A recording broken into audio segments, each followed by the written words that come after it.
Tech firms around the world are constantly vigilant to criminal elements looking to scam, steal, and damage you personally, financially, and in your business.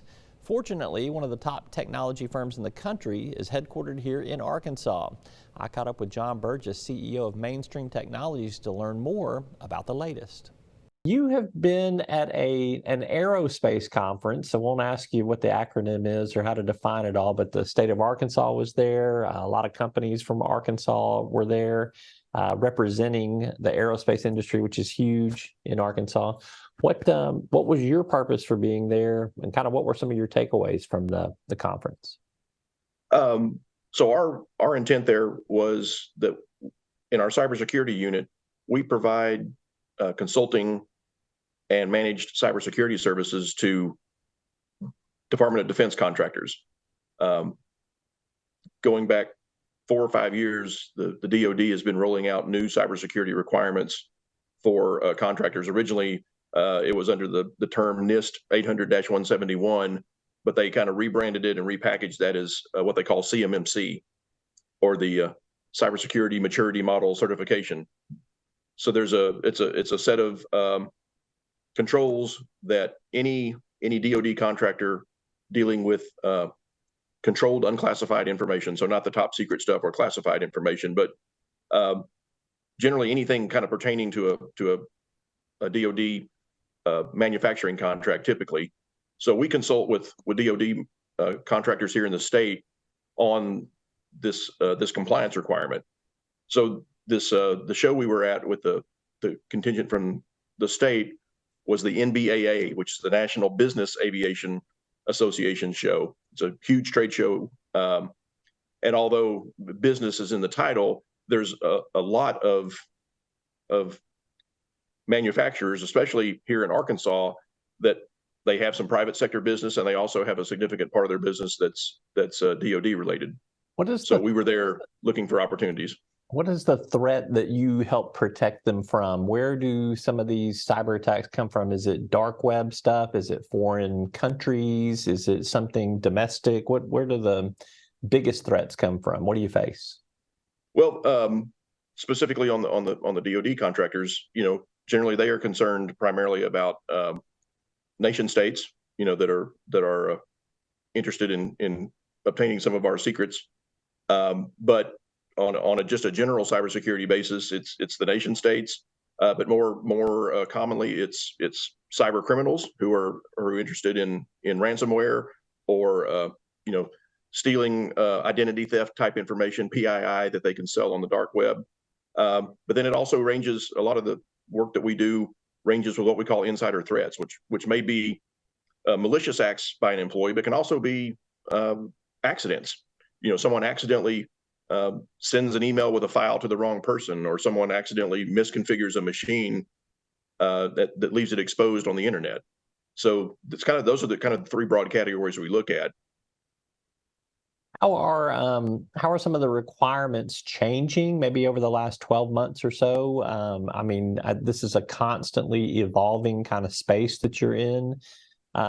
Without getting too technical, give me some ideas of what's maybe different from where you were 12 months ago. What we're seeing is the kind of the best practices, or the actual requirements are staying pretty much the same. There's always evolution in that space, but what we're seeing is there's a broadening of business to business requirements. So whether or not, if I'm a DoD contractor, as we just talked about, I may be mandated to follow the CMMC rules. If I'm a healthcare organization, I may be mandated to follow the HIPAA requirements. But what we're seeing increasingly is that if I'm a small business, I'm doing business with one of my clients is a larger business, they are imposing requirements, where we are interconnecting with a larger business or exchanging data with them. The larger businesses are imposing or including cybersecurity requirements in those contracts. And then another big driver the last couple of years has been cyber insurance. So as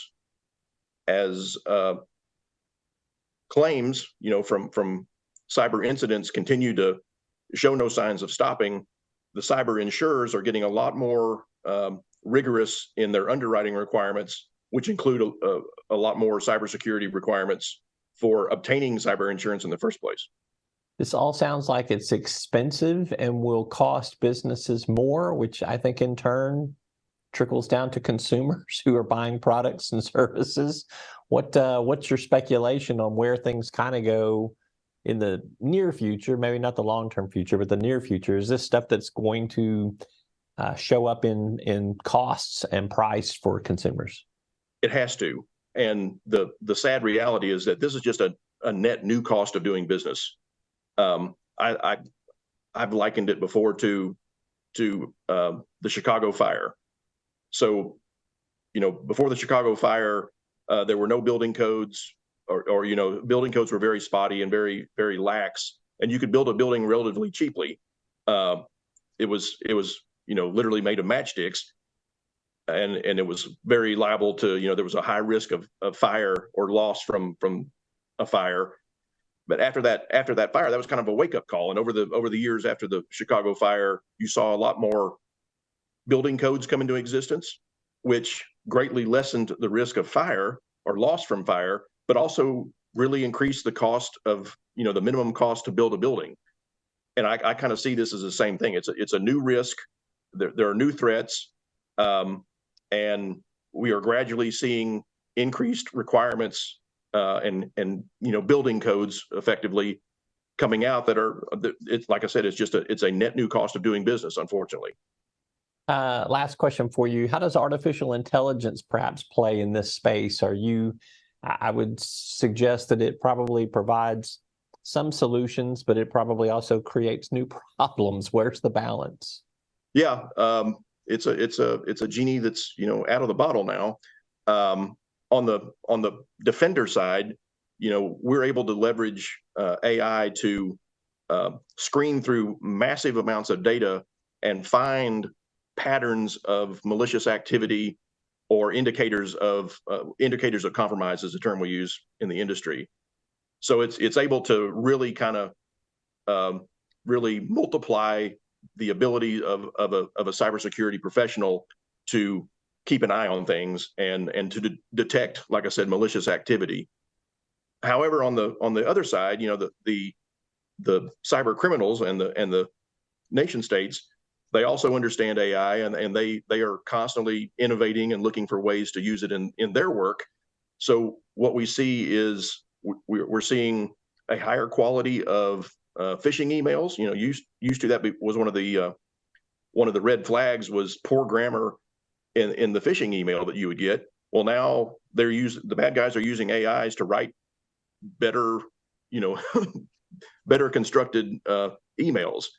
And we also see indicators that a lot of times the spam phone calls that we all get, if you engage with those spam phone calls, I know several people that was kind of a perverse little pleasure was to mess with the spammer. But now what we're seeing is that the spammers are recording the phone call with the intent of using your recorded voice to use the AI, feed that to the AI and create a deep fake to, possibly scam your family members or your friends by impersonating you.